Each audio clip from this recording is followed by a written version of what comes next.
Good morning, good afternoon, good evening, wherever you may be. Welcome to this brave, can I say, community meeting. As usual, I just want to read out our community agreements. So welcome to this ASI community gathering. We're so glad that you've come today. These community webinars are here to support ourselves, our members, our friends, and the mission of the Association for Spiritual Integrity. We ask participants to stay connected, accountable, sensitive, and skillful when you engage today. We ask that you agree to create and maintain safe space for learning and growth for all of us. To that end, let's refrain from marketing or self-aggrandizing and avoid inflammatory or deliberately destructive comments. If you want to recommend a relevant and appropriate resource to attendees, please do so in the chat box.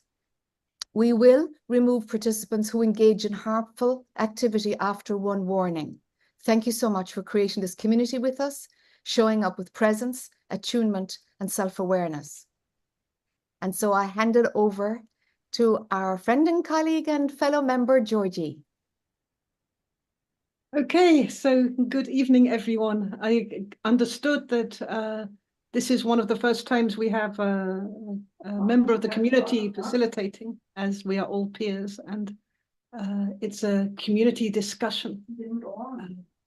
I think it's quite clear that in such a subject, each one should be able to discern for themselves how they choose to move in real time according to the environment they're in. Now, it is an incendiary subject, politics, by definition, for my feeling. It pits right and wrong and good and bad. And yet, Bob Geldof, who instigated Live Aid, Band Aid, and managed to raise immense amount of awareness towards the suffering of our fellow human beings. He wasn't a spiritual teacher, he was a musician, but he was holding a position of responsibility. And from a very deep place of integrity and deep ethics of the heart, he was able to make a shift. And just stories like those do give us a sense of purpose, mission, meaning, purpose as Viktor Frankl talked about as being really part of the psychological health or well-being of us as human species. So we have two extremes. We have right now, humanity is colliding, as far as I can tell, towards a cliff edge. Has been for a while, accelerating, becoming more and more like one great big insane asylum. This is not a political statement, it's an opinion. And there is a spiritual awakening happening also by virtue of the insanity. By the way, I work as in the junction of non-duality and therapy as a non-dual therapist. So I'm very interested in bridging that. And those two extremes are playing out right now in spiritual communities and within the ethical decisions of every spiritual seeker, every spiritual teacher. Should we take a stand politically and risk becoming entangled with incendiary emotions like the rage of injustice or the revenge or right versus wrong, banishing people who think different from us? Or should we, what some people would say, bypass this world and try and meditate ourselves into a solution? Now, from a certain point of view, this is macro and micro. It's about how we relate in our daily lives to the environment, inside, outside, how we position ourselves as spiritual human beings, but also how we take responsibility for the whole world as part of it, as an expression of the world.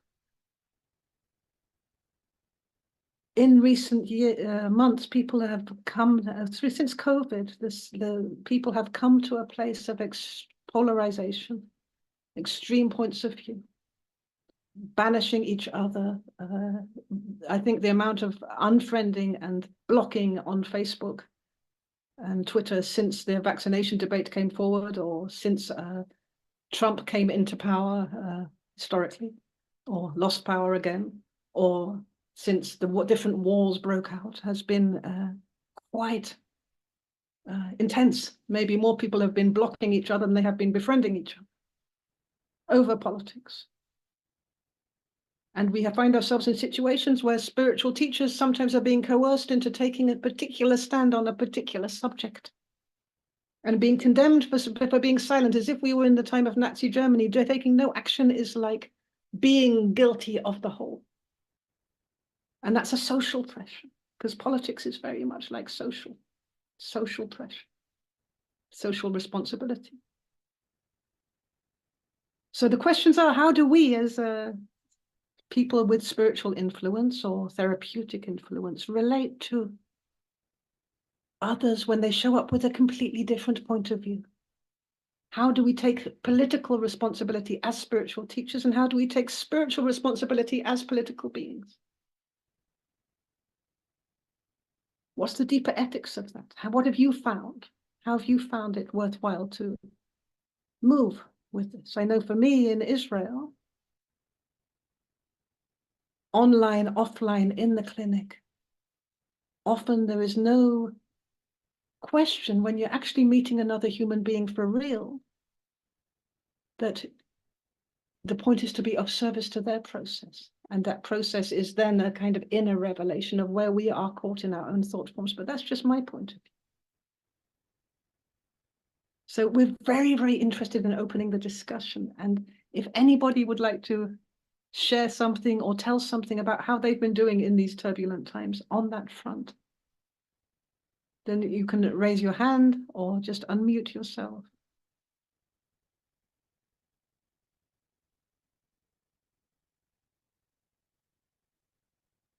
Nobody has any political opinions anymore. We're all too scared to speak. We're just, it's too dangerous to say anything at all. I mean, me saying I'm from Israel, that's already like taking a big risk, isn't it? It's like... Has anybody ever felt like a pressure to come from the outside to move or to think differently on a spiritual pretext? Yes, Taya, you are going to speak. But you're muted. Yes. I recently heard a lecture from somebody named Jacob Rudolph, who was actually speaking from the point of view of LGBTQ, however many other letters there are, about the danger of identity politics and hooking our self-transcendent sense of who we are to something that is actually not transcendent, like a nation or a sexuality or a skin color. And he was speaking about the importance of standing for values which do transcend the individual, that we can align ourselves with values. And when we identify with values, this brings us beyond the boundaries of the self. And I must say, it was such a relief to me to hear him speaking about this, because while I could never quite deny the importance of many of the agendas that were very identity-based that people were speaking of, I could not say this is meaningless or this is unimportant. Somehow it seemed like driving very fast down a dead-end street. It was going to lead to some kind of harm, and it does lead to some kind of harm. He mentioned that Maslow, at the end of his life, actually put another layer at the top of the pyramid, that of self-transcendence. And I believe that this is where I get caught in some emotional riptides of feeling pressured to not just take seriously and as important an identity-based issue, be it nation or sexuality or skin color or what have you, rather than being able to do a last minute Maslow job on it and say, yes, but what are the values that we are talking about that transcend the self and thus bring us together across identity lines rather than deepen the divide? What I hear, Taya, what you're talking about is a shift, firstly, an inquiry into identity, what it is, and a shift beyond the kind of narrow identity into the freedom to identify with something of a deeper value than the nominal things of a gender structure or a political structure or a national structure. If that's what I hear that you're saying. Not things of greater value, but values per se rather than things. Yeah. Curiosity, Yes. kindness, cooperation, Qualities. peace, freedom, qualities, values that, yes, things, as Jacob Rudolph said, things that don't really have opposites to polarize. It's beautiful, you know, but for speaking like really like rawly, like as an Anglo-Israeli, I didn't remotely identify as an Israeli until it was attacked and until Israel was attacked all over the place and delegitimized. And suddenly I find myself identifying as an Israeli. So there's something going on with identity which is vulnerable and which is a kind of fear reflex. And it is worth looking into why people need to identify so strongly with a certain position in such a way that we get some insight into it. What kind of vulnerability is there that we cling so hard, so protectively to a particular identity, as well as what you say. It's almost like it's an and. There's the value and there is the structure in which we interface with the world. You know, we can say to people of African American origin, you know, we're all transcendent, you know, we're all human, and but there is a history. Not what I'm saying, to be clear. Okay, so please. I am not saying that identity is unimportant any more than I am saying that clean water and food are important. I am saying they are not the pinnacle Yes. of how we align ourselves. If all we care about is food and water and having enough money to pay our bills, there will be cultural results, shall we say. But I am not saying that is unimportant. I'm saying it's like a developmental stage that is very important. But that if we end there, it leads to war. So it must be respected. And we must look, I agree with you, at why are people stopping there? Exactly. Beautiful.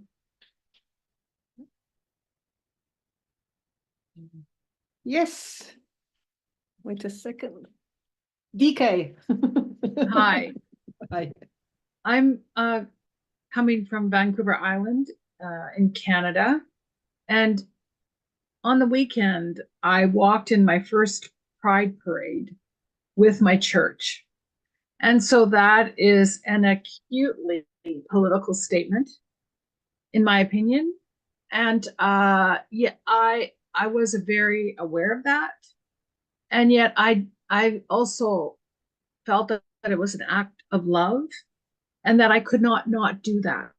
And our church is very involved in the Pride movement. And I'm a beginner, I'm learning. I just wanted to say that. Yeah. It's beautiful that you say that, because is it political or is it an act of love, or is it both? And where does love become politics, and where does politics become love? And what's the politics of love, and should we fall in love with politics? Because basically you walked with your tribe. I did, yeah. Without shame. with pride, which is And beautiful. I don't think that's political, it's human. And I have to say that the most beautiful moment for me was when the parade entered. There was a parade, and then they entered a big park, and we had Indigenous drummers drum us in, and it opened my heart and made me tearful. And so, yes, these are the questions. Is this love? Is this politics? It's a combination. And for me, my spiritual practice means acting. That's one way I practice and teach, model. I like the word model better than teach. Yeah. Thank you. Lovely. So you identify with your heart.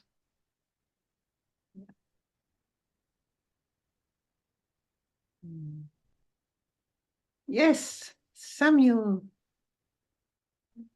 Hello, everyone. It is Hi. so nice to be here and part of this discussion. Thank you, ASI, for hosting this. One of the conversations we've been having a lot within the congregations that I serve has been a question of what is political versus what is partisan. And so, using your Pride Parade example, my congregations also recently marched in our Pride Parade, but we made a specific decision that we would not wear any shirts that had a partisan bent to them. So while we wore Love is Love shirts and This Pastor Loves You shirts and that sort of thing, we did refrain from, and actually had an intentional conversation about refraining from wearing shirts that said, you know, had any sort of political narrative on them. And that continues to be something that we are discussing as a congregation, what it means to be deeply politically involved without descending sort of into partisan politics. And I would love to hear if other people are having that conversation. And sometimes I will also share one of the things I've really struggled with that as we've had these conversations is the limiting of self-expression, that I can see why we're doing that, and it seems to be really working for us. I also don't, yesterday in church, as I was in the pulpit, I realized that I had one person in a Harris t-shirt and another person in a Trump t-shirt in the same UU congregation. And that was perfectly fine in the sense that, you know, it didn't lead to disruption or anything. But in our commitment to be not partisan, I was tempted to say to both of them, can we refrain from that sort of thing? But also that feels like an overstep on someone's self-expression. So how do we balance? I'm really struggling with this idea of how do we balance being above partisanship while also not imposing that particular framework onto other people at the same time. So I don't know if that's helpful at all, but I'd love to hear any thoughts that people have. And it's such a beautiful image that you are there in the pulpit, and here is Trump, and here is the other one, and they actually depend on each other in order to be themselves. It's a bit like Israel and Palestine. If you take one out, then the other one collapses. It's like their position is a little bit defined on being antagonistic to the other, and there you are in the middle holding both at once. So your question is really interesting to explore also, of where politics is really about making the world a better place, or where it's about a kind of clubby kind of football supporting tribalism, which is a provoking aggression. And how would you then, as the pastor, if there was a conflict, how would you be with that, regardless of your views? What would be, or would you disclose your views and say whatever you would say? Because this is what we're asking. It's like, how do we as spiritual authorities, as therapists, move with political turmoil? So if they started killing each other, what would you do? I think at that point I would probably step in. But it was an interesting, and to see them sit. What was beautiful is like most churches, we have coffee afterwards. And they sat at the same table and had a wonderful They conversation. probably But had more in common than the rest of you. it was this moment that I was like, oh, we sort of agreed not to do this, and yet here we are doing it, but it also seems to be working.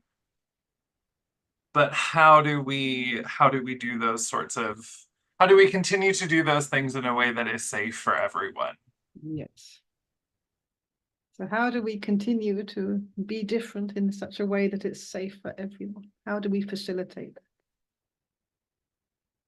Is anybody wanting to, has anybody got any ideas? Yes, Jeff. Hi. Well, first of all, thank you for this. And this is I'm a new member of ASI, and this is my first gathering I've been part of. So a few things. I am a very long time public policy mediator, and I have also worked for the last number of years.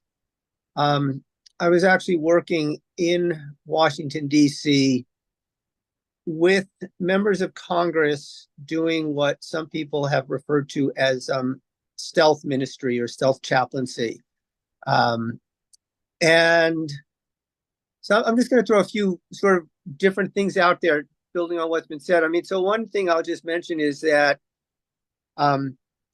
there's a whole ecosystem out there of organizations that are in what's called either the transpartisan world or cross-partisan or the bridging world.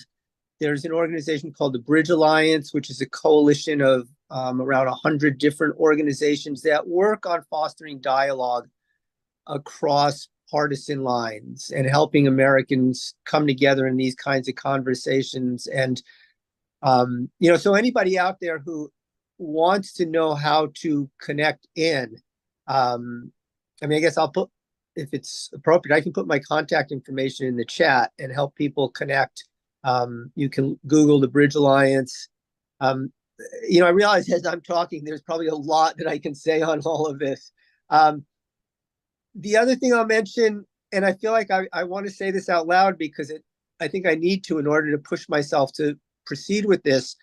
I am running a somewhat new nonprofit, actually fairly new, a year or so old nonprofit in Maine, which is called Acts of Kindness Maine, which is really combining my background as a mediator and a former engineer with ministry and chaplaincy. And so it's a very systems-based, very multi-level approach to how we bring kindness and compassion into social transformation.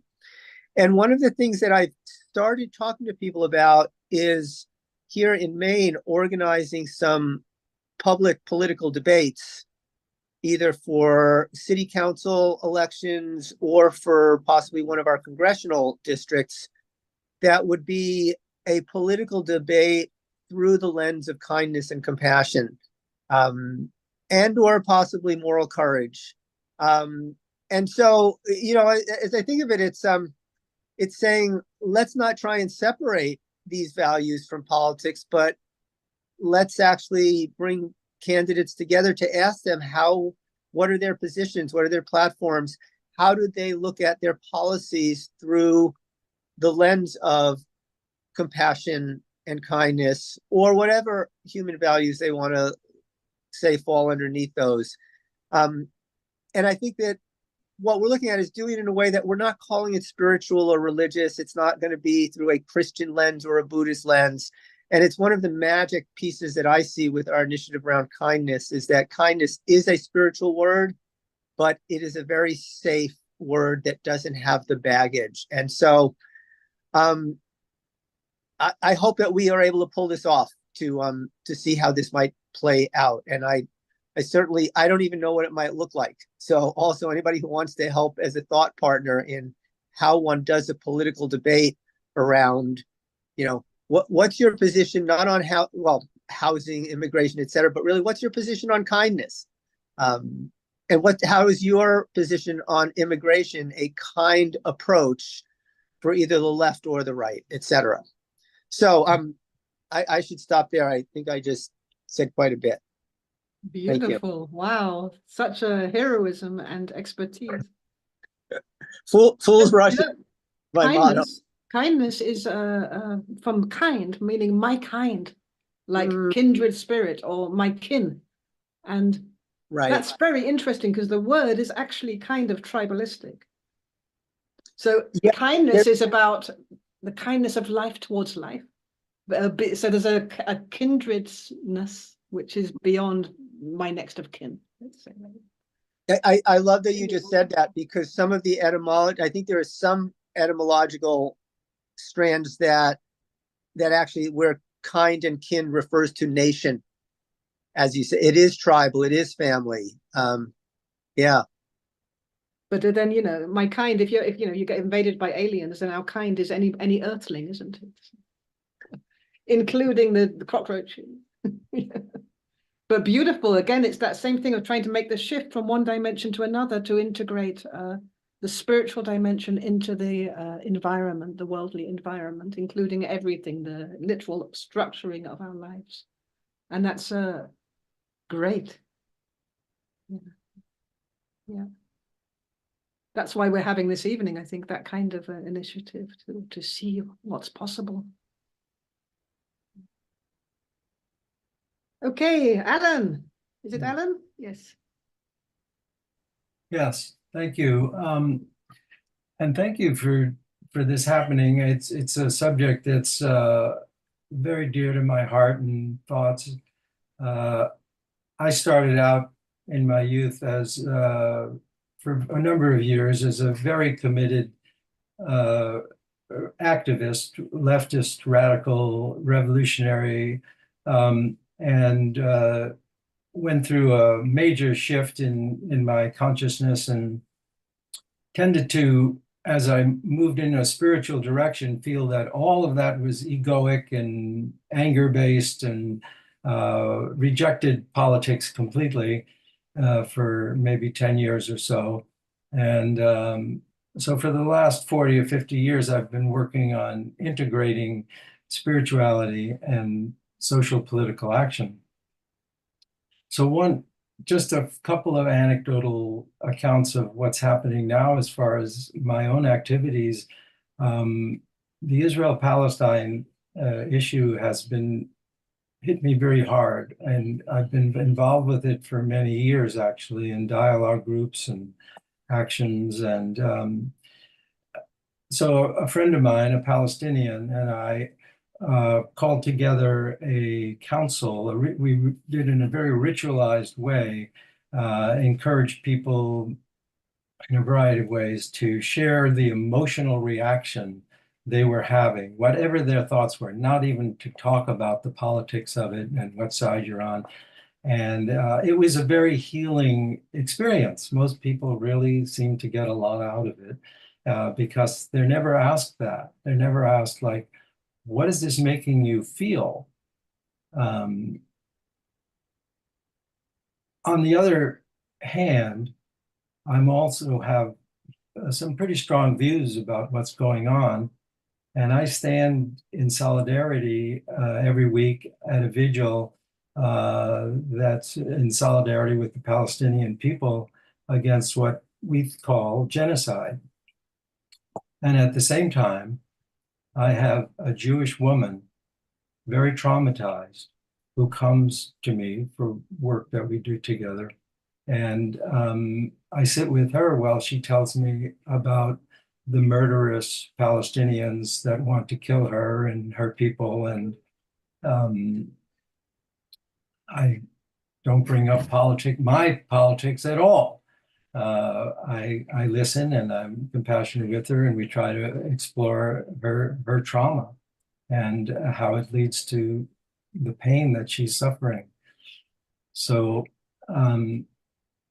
I just wanted to put that out there, that I can wear, it seems like, in a pretty clean way, some very different hats as a healer and as an activist. And, I do have some concerns that one day she's going to be driving by and she see me on the street holding a Palestinian flag, and then we'll have to deal with that. But that's the way it is.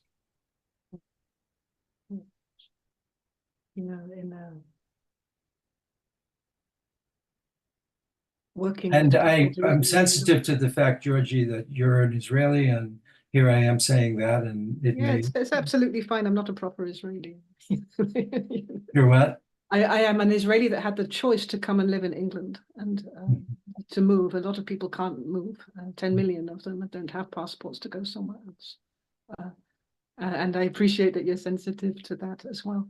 And I really, really, really appreciate your bringing forward the and possibility that you can be human and have a political opinion at the same time, and you fully have the fullest right to stand for what feels to you ethically right politically, and to work as a therapist and be there for somebody else in their struggles, regardless of their views. Because that's what it's like, at least for me, working with people in therapy. It's, when somebody loses a child, it doesn't matter what the name of their country is, or how it happened, or even if it was in a war, or if it was just or unjust, or if there's more killed on the other side or less. This is not what matters when somebody loses a child, even if that child is a soldier, or even if that child is a suicide bomber. The horror is just the pure horror of mortality and being alive. And maybe that's something of the depth of where we're able to meet people spiritually and therapeutically. When we really take that in, from my view, then it will affect our politics. It's like the Dalai Lama says, there is war is suffering. And that's all he says. There's no other words about it. It just is suffering. Suffering is war, and war is suffering. This is not about sides only. It's about the nature of how we are brutalizing ourselves. It's big. Sorry, I shouldn't speak too much. There's a big autoimmune disease that humanity has right now. Yeah. So I really, really, really appreciate your bringing forward holding those two positions. But I'm sure others have found that there is this little feeling of like, oh my God, what if my client comes past me in one moment and there I am waving a Palestinian flag? What happens to her process then? Did she trust me? Did I present myself in a different way? Should I have disclosed actually that my views are different, but I'm here for her? All of these questions come forward to us, all of us, I think, in a spiritual context. These are deep ethical questions. So I really appreciate you sharing that as well.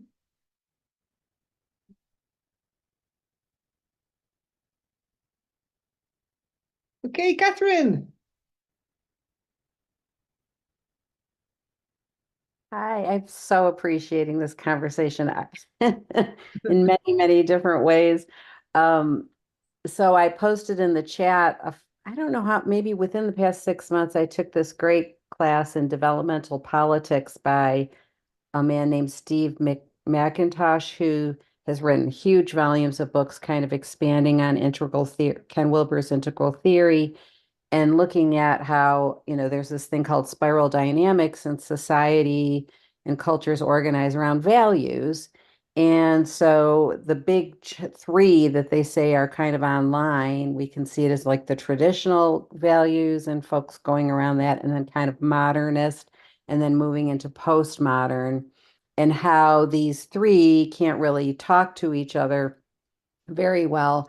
And then they're really organizing for power, and they each had been kind of the leading edge until the small percentage of folks can kind of pop and hold these multiple perspectives like we're doing here. It's like, yes, we have compassion for the Palestinians, and yes, we have compassion for the Israelis, as and I have these really great friends on Facebook who are far left and far right, so say postmodern and then traditionalists, that are saying almost the exact same language about the different candidates and what each of them stand for, and the narrative of why they're voting for one or the other is almost the same. But so I kind of can see that big picture. And then my personal dilemma is with the traditionalists and having a 12-year-old daughter who's already had her cycle for a year, and the misogyny, and like it just blows my mind the level that Trump somehow is seen as this second coming of Jesus for the traditionalists. And I can't like fathom it in certain ways. And looking at what is going on with the facts on the ground, like for me, it's like, okay, well, how do we cut through all of these overall like platitudes and say, well, what's the facts? Like women are losing their fertility, miscarrying in ER rooms, bathrooms or in parking lots. And and it really gets to me the way the traditionalists are in 25 states are really screwing the women, and with plans to take away IVF. They don't care about miscarriage care at all, all this stuff. So I find myself on the cusp of putting together a really big like PR campaign of pregnant women on crosses, because I'm really pissed off about this religious right ignoring and basically crucifying the women of this country is my sort of I guess I'm coming from, I don't even know, modernist rage. But at the same time, I also see it as a type of Shiva. And, like to snap out of it, even though most of these things are really to me around an archetype of crucifixion, victim, rescuer, persecutor. And so I'm like playing with it within myself while feeling very strongly that I need to keep taking a stand for the women in this country. And my sister votes for Trump because she was pro-life, and we've had really good conversations because I'm like, I know you don't want to see all these women losing their fertility because of these policies. But at the same time, she's still going to vote for Trump. And it's going to, you know what I'm saying? So I don't know. And it's just it's been interesting to sort of feel into all of the consciousness that's at war around these things, and then figure out, well, could I do some sort of leverage point, and would it even matter? But it might just make me feel better. I don't know. So I'm just sharing this because it's so serious to me where they are going and turning our country into the handmaid's tale. And yet meanwhile, these folks are like looking at it only from economic reasons or other reasons for wanting to potentially vote for him. And I see this as another, unless there's a big lesson the country needs to learn in another 4 years. I really don't know. But anyway, I just wanted to speak to fundamental health care, and that now it's a crime to become pregnant in our country. And it's So I don't know. You're talking from a place of the deep. And my mother bear. Yes, exactly. From the Over feminine. my daughter. And it's not just for my daughter, but all daughters. So I remember reading that one of the ways the CIA uses to destabilize different regimes is the gender card, bringing forward female rights and the female reactions. And there is this gender thing, and this gender thing is literally into our biology and goes back epigenetically, like in our ancestry. So it sounds like both you and your sister are from two sides of the same coin. Well, very, very deeply connected with female trauma. Yeah, and yet she's extremely religious, and it has to do with the religion side of stuff, and she doesn't even know the history. Like the Catholic Church was okay with abortion up until the 1870s, So and Jesus was a Jew, and the Jewish faith is okay with abortion too if it's for the right. Yeah. So anyway, Good but question about Jesus, by the way. Is he a politician or was he a spiritual teacher? Because he made a little bit of a revolution out there. And there you go. Yeah. Something to contemplate, something to ponder. And Yeah. should we crucify ourselves for the sake of political cause, or was he not a politician at all, but was just doing something very radical, which was standing for the spiritual essence, which was talked about earlier. Right, and you used the thing about, you even went like this, you formed a cross around, in the earlier discussion with the church. Crucify me now. Yeah, or great embrace, but how do we do Yeah. that in a way that also, it's challenging because you have to point out the consequences of these laws and these behaviors. Like, and I'm a parent, so there's a parenting issue here, and that's really kind of developmental politics, or developmental stages. You have to parent through these developmental stuff. So anyway. Yeah.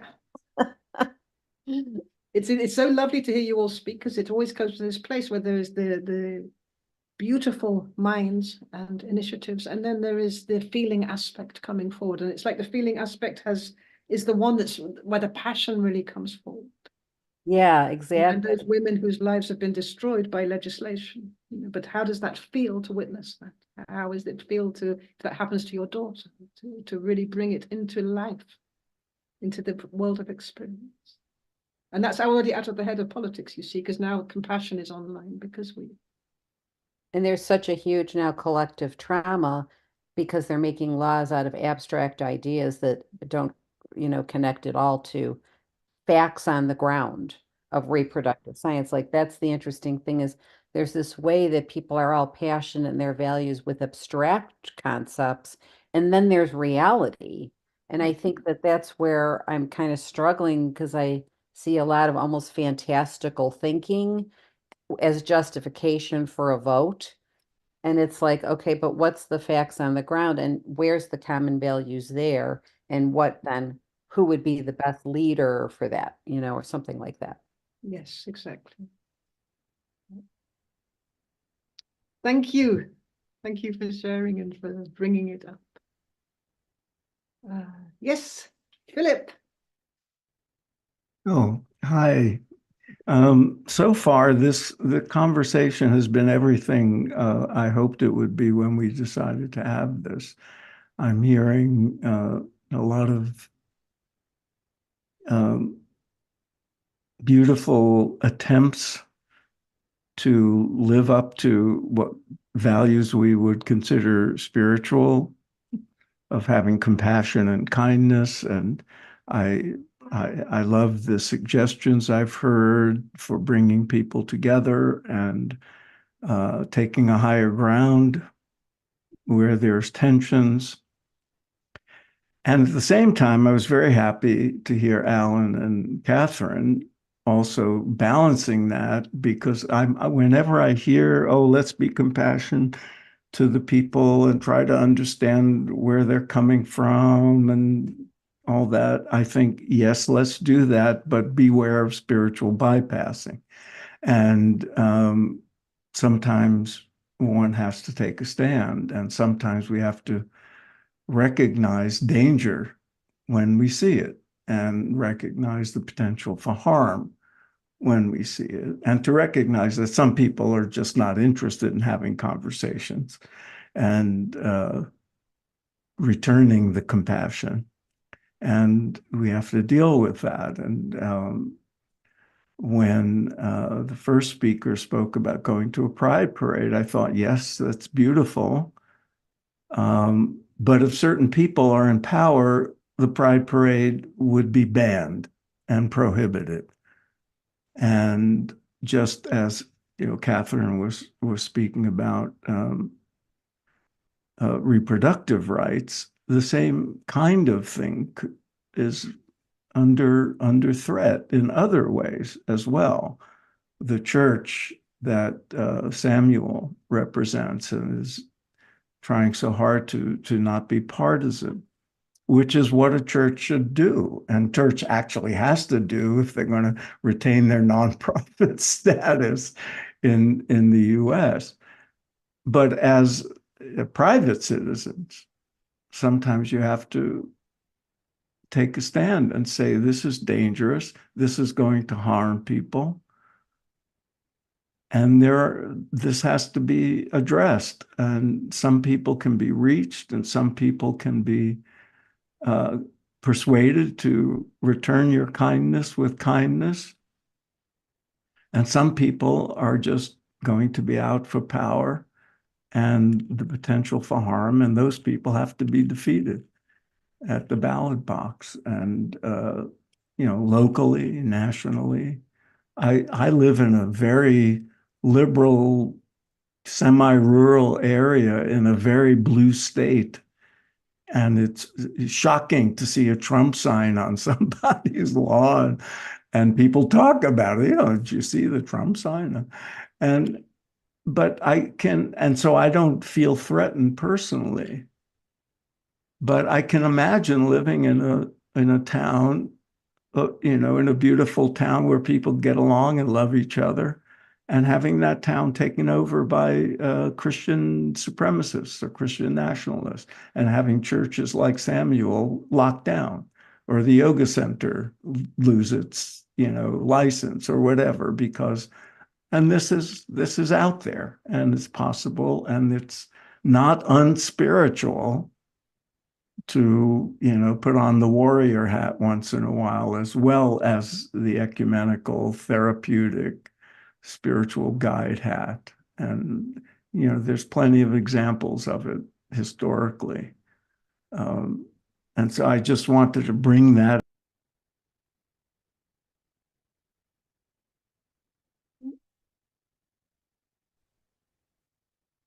We don't. Phil, your mic got muted.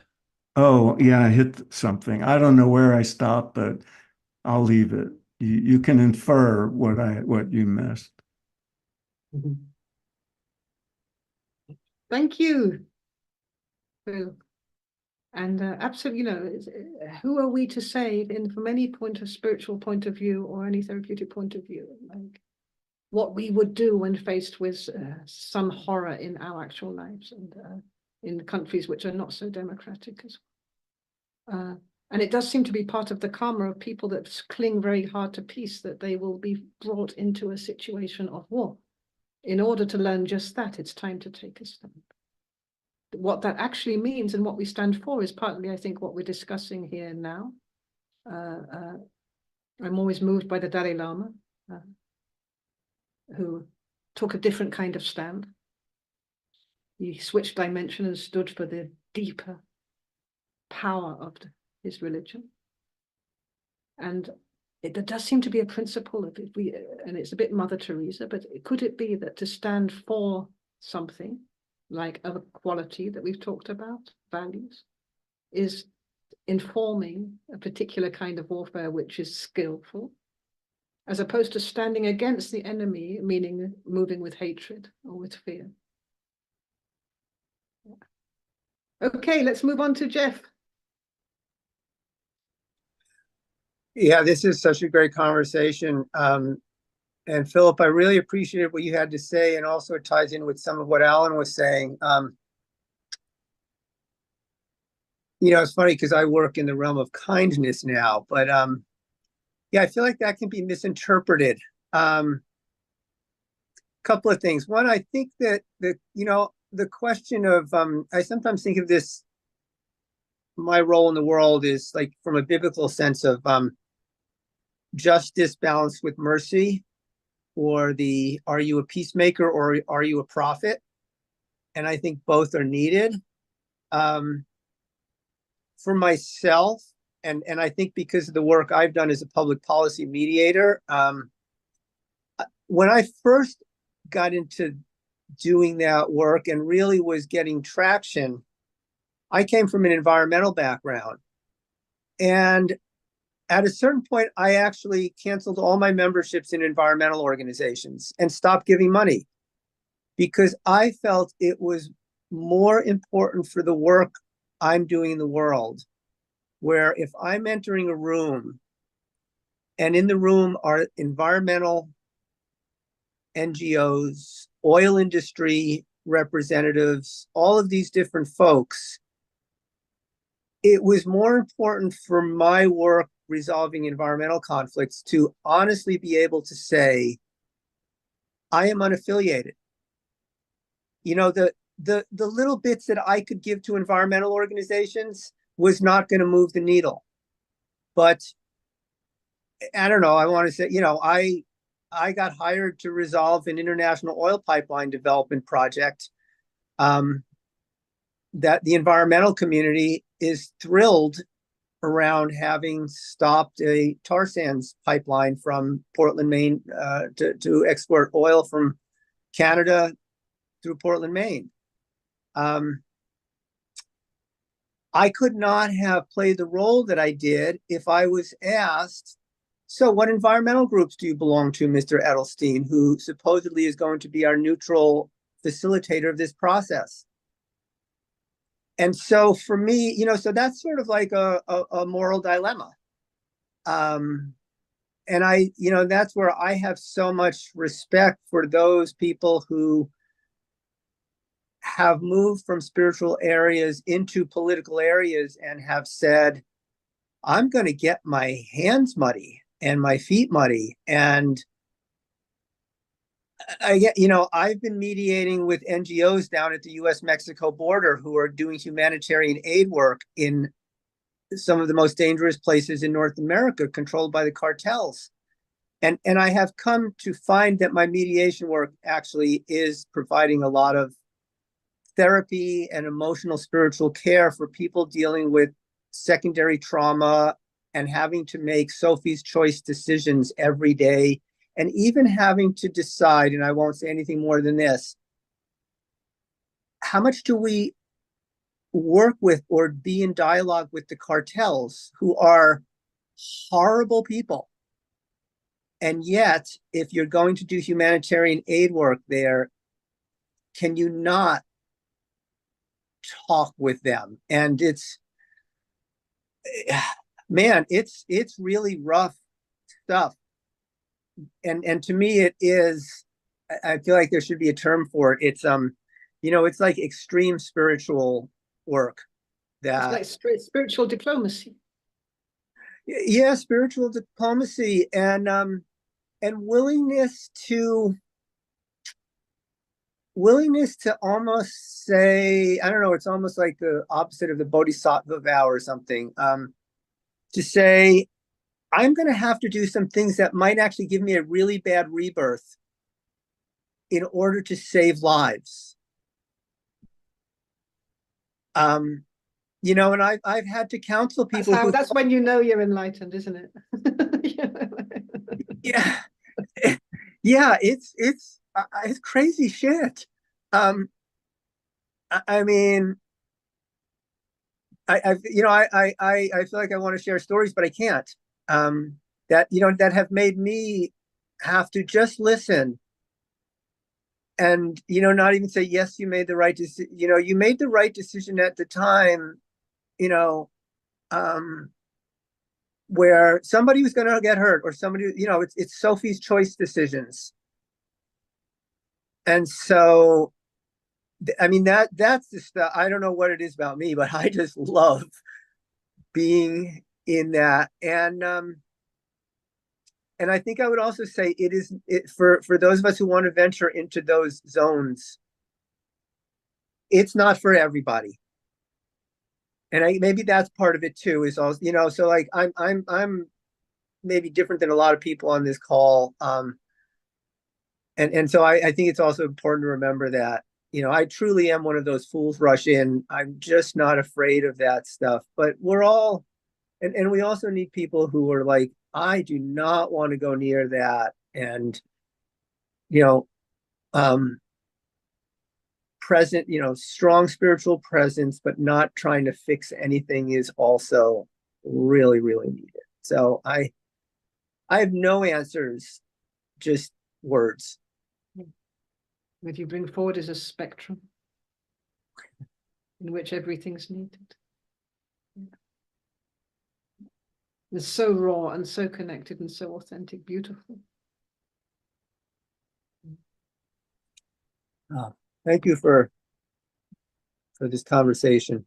Yeah. Thank you. Okay, DK.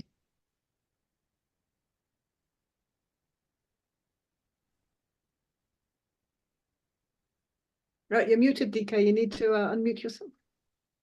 Okay. Here I am. After Philip, Philip was speaking about compassion and having to take a stand, I thought of the work of Dr. Kristen Neff, and she's a researcher in self-compassion, kind of from a Buddhist perspective. And she talks about different kinds of self-compassion. And one of them is fearless self-compassion. So that's mother bear compassion, where you stand up and you say no, and you are protective. So I love her take on different types of self-compassion. Beautiful. Exactly. The power to say no and to put a boundary.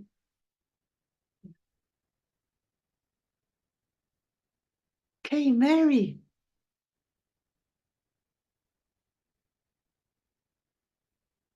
Where'd you go? There you are. You need to unmute yourself.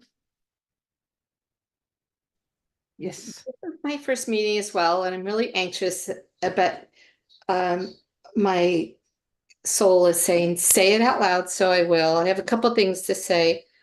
I have 3 things, real quick. I think of Jesus as a spiritual activist as well. And that's a term I like to use because there is power in that. It's not my job. I'm too much of a chicken, but I've gotten in those groups and gone to demonstrations, and I'm too much of an empath, but bless those people out there that are, and the mama bears out there. But one thing I wanted to say was I grew up in my mother worked for the Democratic National Committee. As a young child, I was well aware of what went on in backroom politics. It's seriously backroom politics. The kids would be with the parents at a party, and we'd be in a different room, and senators and other high-level and low-level politicians would come in rooms and decide who's going to be president and who's going to be. I wasn't in that room, but I was in rooms where people were at lower levels, where people were where it was decided what people would be the mayor or what people would be on city council. And trust me when I say this, when we were at this party and I was, oh my goodness, sorry about that. I was altruistic in thinking, oh, look, the Democrats and the Republicans, we all really get along. We go to the same parties. We have we get along. We have the same ideas. But I was a child and I was just hearing bits and pieces. So I wish I'd been paying more attention now as an adult. I was like, wow, I could have, had a hand in, but or a hand up or something. But that's stayed with me my whole entire life. And so I've called myself a moderate as far as politics go. And right now it's a very lonely place to be because we are really being orchestrated and divided by the powers that be, and the powers that be are not the presidents. And so I just have to hold my heart and say that out loud without getting out into crazy conspiracy theories. And some of those conspiracy theories are truths. But I think right now what's coming out of me to say is we just need to hold each other, those people that believe in love and righteousness and taking care of each other. And if ever there was a time, and the history of humankind is not a peaceful one. If you look at history, we are not a peaceful species, and to create communities like this, so it's safe for all of us to say out loud what's in our hearts. And that's all. I hope that's all my soul wants to say, because I'm tearing up. But bless you for holding this, and thank you, everybody. The conversation is very tantalizing. Appreciate it. Thank you for letting your soul speak out loud and for having the courage to express that. Thanks. Really, really beautiful. And very grounded.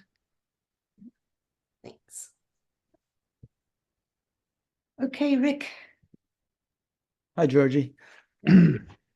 So you and I have had some lovely long conversations, and both on WhatsApp and emails, as I've been trying to kind of wrap my head around the Middle East situation. And I have a good friend who sends me photos of babies with their limbs blown off, and I would agree with Alan that Israel is genocidal. And I usually come back to her with some kind of comment like, okay, let's say I make you prime minister of Israel. What do you do? Or, or maybe I don't put her on the spot that much. And I say, okay, visualize what an ideal solution would be and make it somewhat realistic. You can't just say, oh, we should all hold hands and get along. What would be a solution that could actually be implemented here rather than just tearing our hair out and being furious and calling people genocidal maniacs? How can the rubber hit the road? And several people here have linked to things like Bridge Alliance and Better Angels and Listen First Project and so on and so forth, and the Steve McIntosh course that someone mentioned. So I haven't watched all those things or participated in all those things, and perhaps those groups have an answer to the question I just posed. Or maybe somebody else, maybe someone here could summarize what that answer would be. I mean, in some cases, I think you need a military response. Ukraine had to respond militarily to Russia's invasion. There's no two ways about it. And, people would argue that Israel should or should not have responded militarily to October 7th, or should have responded militarily, but differently, or more nuanced way, a more targeted, surgical way. So, I'm an amateur when it comes to all this stuff, but I try to visualize possible solutions. And in this case, the Middle East thing, I certainly haven't come up with one. So, having participated in these groups like Steve McIntosh and so on, has anyone heard anything which could actually be a feasible way forward in that particular situation?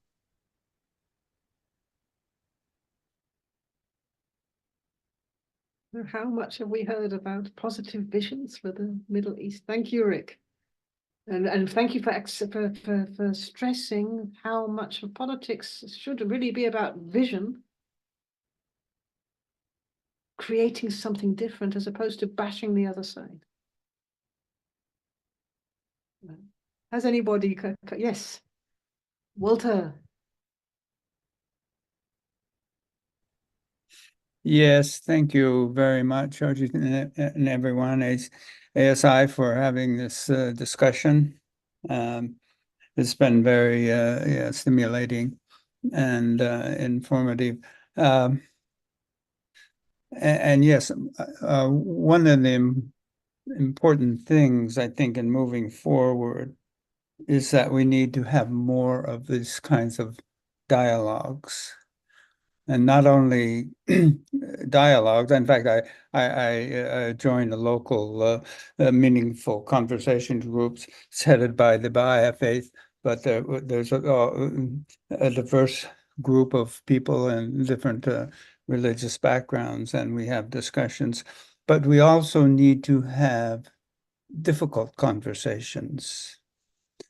And in particular, we need to have conversations across racial and also across political. And those are difficult because they're packed with a lot of emotions, and it takes a lot of strength and a lot of courage to conduct them, because there's also hidden in there a lot of trauma.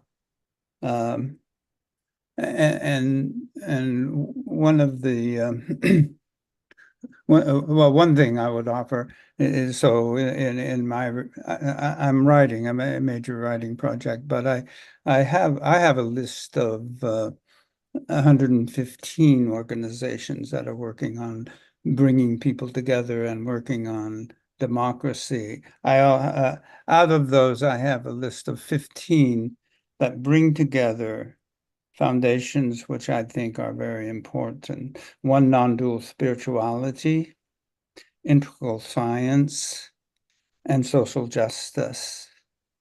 And within the social justice realm, I've been looking at, well, first of all, define social justice as love in action.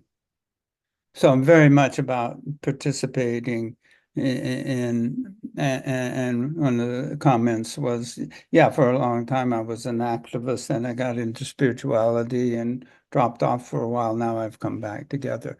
And so one of the things I'm looking at is what I call in the shadow of whiteness, coming from a union perspective of the shadow. And those are the beliefs we have about ourselves that we detest. But I'm looking at it as a collective belief.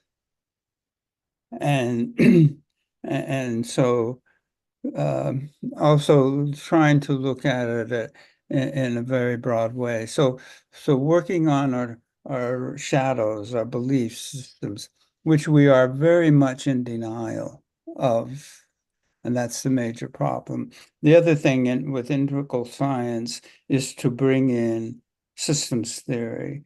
And so basically we have a number of systems that institutions, if you will, particularly in the United States, I do focus on the United States particularly, are institutions that we need to have economic, political, social, religious, educational, all of those institutions are currently structured in dominator hierarchies.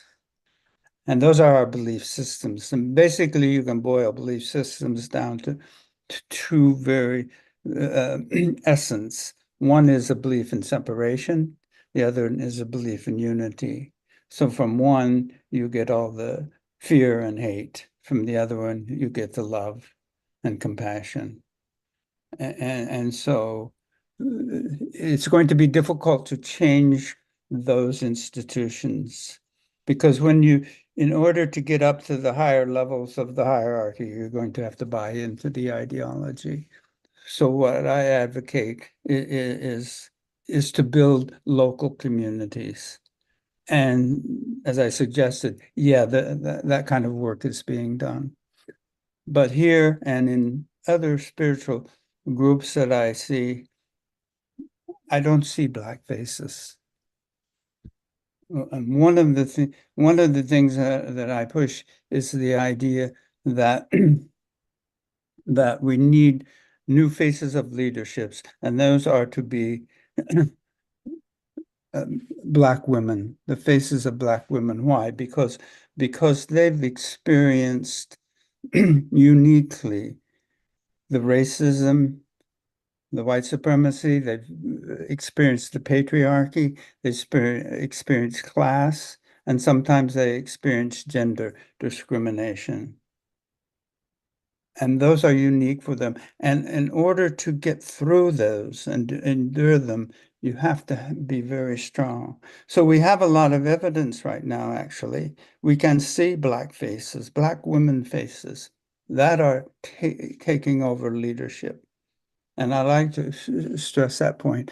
And for the sake of time, I will I will end my share and Thank you.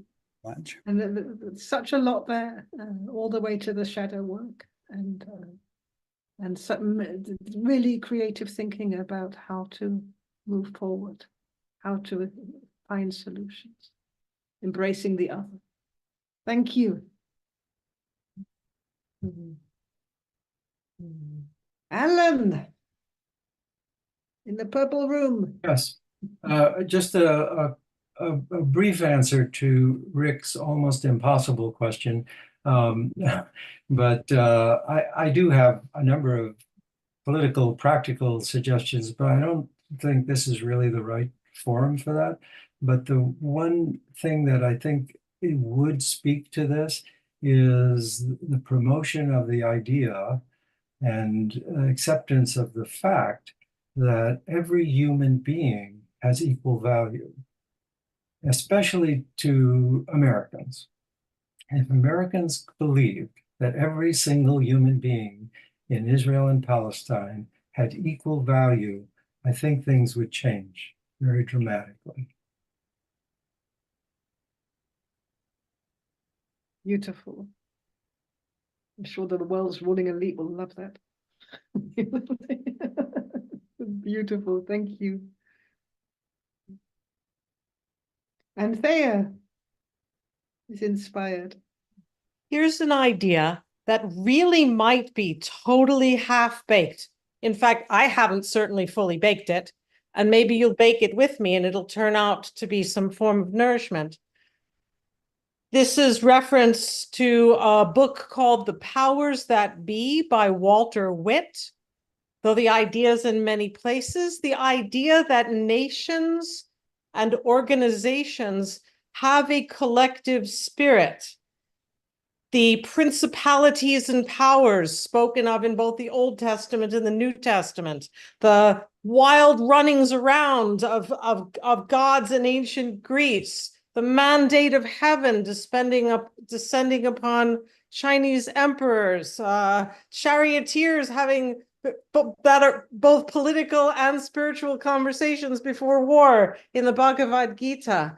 There's this notion that while we may indeed need to have, while Arjuna may in fact need to fight and respond on a military level, that there's also this other level where things are happening, where it's more like wrestling with the angel of a nation, which just like a human being was, this is not my dogma. This is the metaphor that is half-baked, but we could bake it fully, perhaps. The metaphor that just like a person, and the angel of a nation is made for a holy purpose, can fall and become a fallen angel or a fallen person, and can be redeemed. Now, what kind of ministry and what kind of training it takes to be the kind of person or minister or shaman that can interact with the spirit of a nation and help it return to sanctity, to banish, to do the things that we would do in healing and ministry with a human, to return nations and other collectives to their holy purpose. I don't have that training, but if anybody here has that training, I would love for them to share it, or see what other cooking we can do as far as being able to be activist on that level. There's the half bake. Thank you for listening. Thank you, and thank you for introducing the notion of the collective as the body, like the self of a whole nation. Very interesting thoughts. Okay, and Walter. Yes, again, quickly, just to respond to Alan's comments. Yeah, one thing that I tried to do is separate beings from their actions and their beliefs and their thoughts, because all beings are spiritual. Coming from a non-dual spiritual perspective, all beings are eternal spiritual beings. But we live in a world of form and relative reality, not an absolute reality, and you separate those. So we live in duality. So we have a dark side and we have a light side. But if you look at all people as ultimately spiritual beings, and then you discern their actions and beliefs. And that helps you sort of to accept your relatives and your dear spiritual friends who are Trump supporters, and accept them as people. But you can be comment on the actions, because they do have effect on people's lived experiences. So yeah, thank you. Thank you. Thank you, Walter. And it's an interesting question because there is that place where we really get riled up where, you know, at least I've seen people ready to go to war over the suggestion that Hitler had a soul, or, you know, or that he should be treated as a human being, and we do have this tendency to demonize and to dehumanize, and that would open up the question of what it means to be human and what are we even talking about? What's our true nature? Which would be good if we were thinking about that rather than killing each other. And on to Catherine. Well, one of the projects I'm working on is this idea of the awakened we. And my doctorate was not only in the individual experience of bliss, but then could we socially organize in bliss? And so with the integral theory stuff, you can see that he divides it into 3 parts: the first person path, second and third person, where it's like the good, the true, and the beautiful. And that there's basically kind of these quadrants that we each live in, like we have our individual awakening experience, but as we transcend our thought system, we can still be kind of siloed. Like people can be super blissed out and then lack that connection. And I think this group and other groups have been looking at, well, what happens when the shadow of the we and interpersonal and intrapersonal gets ignored by the individual awakening. And then I'm working with Patricia Albert and others who are articulating an intersubjective awakening experience or a mutual awakening. And in that, you fully meet another person, touch their, say, origination point, and suddenly you're completely transformed relative to the noosphere again, that sphere of our collective thought, into the holosphere.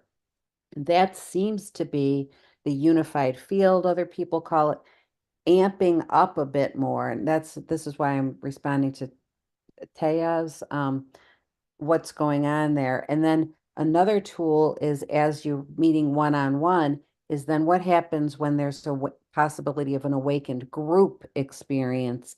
And the best tool for that that I've learned or worked with is dialogue, where the group comes together, holds the field as a collective witness for the streams of thought.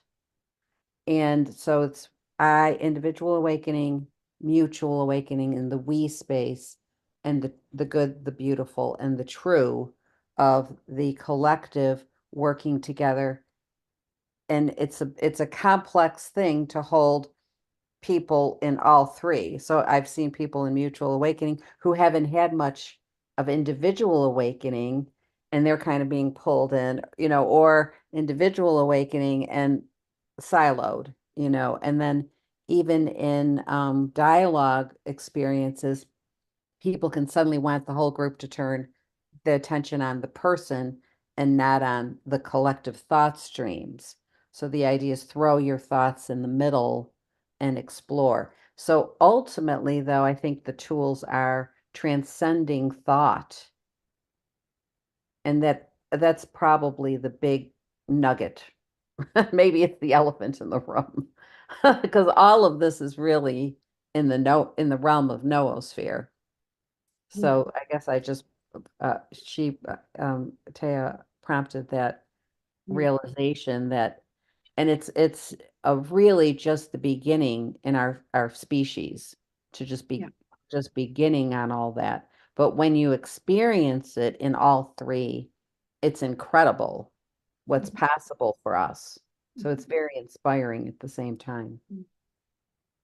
It's interesting how the conversation is converging towards looking more deeply into the collective and the collective unconscious and the shadow and the collective shadow and the individual part in relation to the shadow. And the shadow, correct me if I'm wrong, it's basically everything that what you could call it our relationship to evil. Or what we don't see. What we don't want to own. Right. Mm-hmm. And that is often what we project politically. And that's an area where I find at least it is possible to ground people by bringing them home to where they've been touched by that energy in their own actual, intimate, personal, regular life. in a way, that's a deeper kind of politics. Yes. Wait a second, I need my glasses. Okay, as Connie! the shadow queen, I gotta pop up here. Yay! I won't take long. It seems to me that the root of every problem we face, from my point of view, is shadow projection. If you look at racism, sexism, wars, tribalism, ageism, it's all shadow projection. I think, there's a book about the shadow that has sold 1 million copies on TikTok. And I'm now mentoring the author of that book. She's 26 years old. And all these kids on TikTok, 1 million kids who bought this book, they're really young. They don't come out of years of therapy and spiritual practice. So that for me is a really hopeful sign that these kids are seeking the psychological work on their own shadows. But this is not, and I don't have to say this to this group, this is not a simple solution, my individual shadow work, because we have to hold the complexity of our spiritual unity as we explore, as we excavate our shadows, right? Whether we directly experience non-duality or not, we just have the knowledge of it. It seems to me, and the title of this talk is Spiritual Bypass. So there are people who are only holding that one reality and not looking at the shadow. There are people who are only looking at psychology and not holding spiritual communion or non-duality or whatever we call it. And I feel like we're being called, because of the interconnectedness of these massive collective problems and the simultaneous awakening of so many people, we're being called to hold greater and greater complexity. And, there are many ways to look at, if we look at it through the chakras, the second chakra is about tribalism. I mean, that's what we see where humanity is stuck now, right? So it's developmental, it's psychological, it's spiritual, it's material because of massive amounts of poverty and hunger and homelessness. And we're being called to hold this tremendous complexity. And part of what's happened for me, and I know for many people, is it's been paralyzing in terms of taking social action. Because once you spiritually see through the Maya, the reality of relative reality, it's hard to engage and know kind of where you want to have impact. Once you see through your shadow projections, it's hard to engage because you see that it's your own, like I can see my shadow projections on Trump, right? So, and the projection fits. So I think if the projection fits, that enables us, that can empower us to take action. I think if we can hold the complexity, okay, there's a level of illusion about all this and it's karma and it's inevitable in some way. And at the same time, hold the other levels, we can be empowered to act. And so maybe that's the call here, at least it is for me, is to hold more and more complexity and not allow it to paralyze me. I'm going to stop there so there's time for somebody else. Thanks, everybody. That's beautiful. Thank you. Thank you so much. Yeah. There is this place where action happens spontaneously also, isn't there? Even if we really are in the here and now, then we don't stop ourselves from acting from the heart as well. And there's a difference between that and guilt of feeling, oh, I should be doing and I should be that and I should change the world, because, the desire to change the world is sometimes based on the assumption that the world is bad. But how much have we experienced? Really well said, Georgie. Okay, who is going to have our last word? We got, how long have we got left? 5 minutes. I've got this inner conflict. I've got a little inner conflict going on since Thea brought up about fallen angels and the energetic collective. I'm not sure what language people are comfortable with, but I have to use my own. way back, I was an energy worker for several years.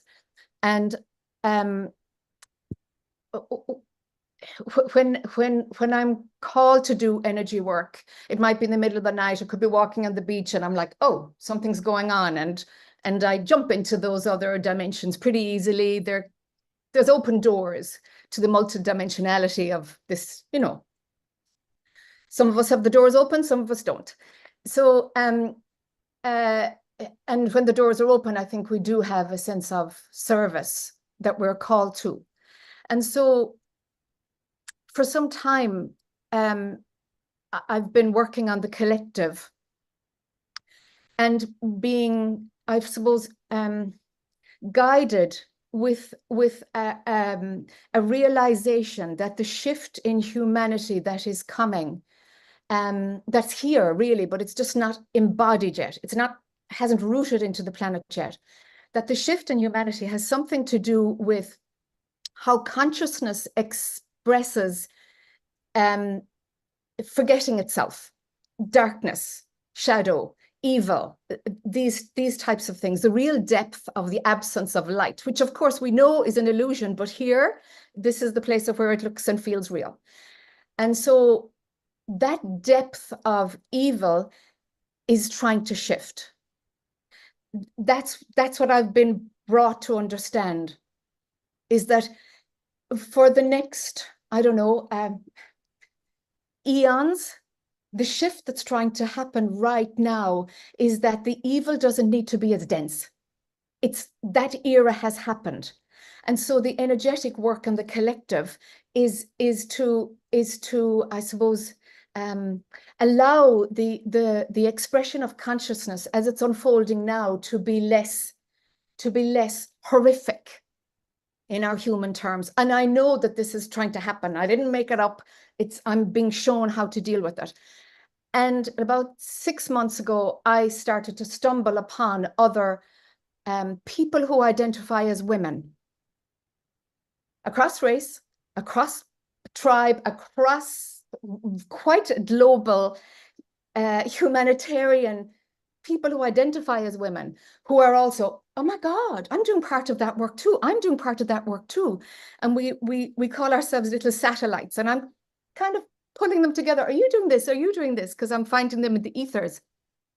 There is this web of femininity that is bringing this in. Just to share that. And I haven't said this publicly anywhere at all. So I had to spend a half an hour going, is it okay? Can I feel into this? Does this actually want to be on YouTube? But I just want to say that there's something else happening on those other realms, which really inspires hope in me, because I certainly felt like, okay, I'm moving around the deck chairs on the Titanic, but I'm just going to keep moving them around. And maybe some more joy will happen before we're sunken, but I've completely done a 180. I'm full of hope. And can I ask Jack, do you have a strong sense of purpose in this? If Does I it turn give you a my strong sense of meaning? it turns into purpose. But it's you know, I don't mean purpose the thing. I mean, does it have a feeling of purpose? Oh yeah. Yes, it does have a feeling of purpose, hope, joy, endless opportunity and possibility. Transformation is right here. It's right here.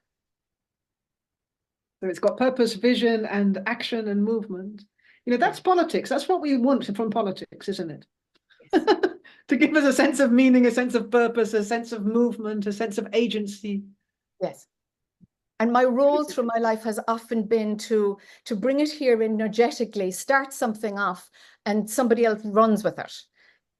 That tends to how it is, to be how it is. The ASI has stuck around much longer in my orbit than anything else I've I suppose tried to ground here. But you know, here we are. It's needed. It's needed, and it's also like a network of light. Yes. Much bigger than it appears. That's right. It's much so bigger. important it exists. And many are very, very, very grateful to you for setting it up, but to all of you guys. Yeah. Yeah, we can't have no choice. It's, you know, it's just happening because of the service, and we Quite give a it a, political statement. yeah. And a diplomatic one, and a visionary one.